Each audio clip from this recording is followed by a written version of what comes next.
नमस्ते, मी doctor Shivaji Salunkhe, cancer specialist.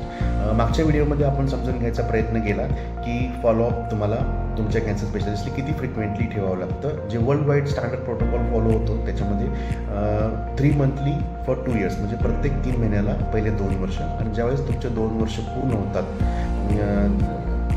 Without any रिकरन्स, म्हणजे आजार वापस आलेला नाही आहे, त्याच्यानंतर फ्रिक्वेन्सी वाढून 6 मंथली फॉर नेक्स्ट 3 इयर्स, म्हणजे प्रत्येक 6 महिन्याला पुढचे 3 वर्ष, असं टोटल 5 वर्षाचा फॉलोअप तुमच्या कॅन्सर स्पेशलिस्टसोबत राहतो.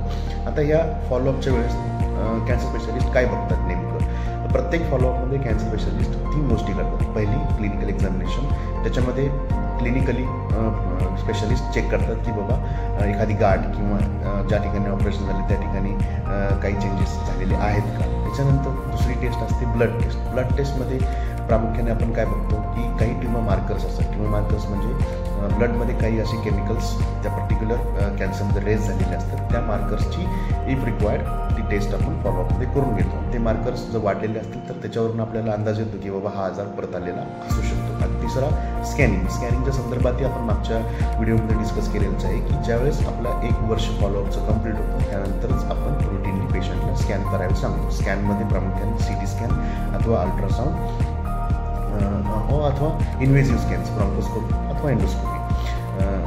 त्याचसोबत पेट स्कॅन. पेट स्कॅन रुटीनली फॉलोअपमध्ये रिकमेंडेड नाही. का? कारण ही ओव्हर सेन्सिटिव्ह टेस्ट आहे आणि याच्यामुळे पेट स्कॅनमुळे अननेसेसरी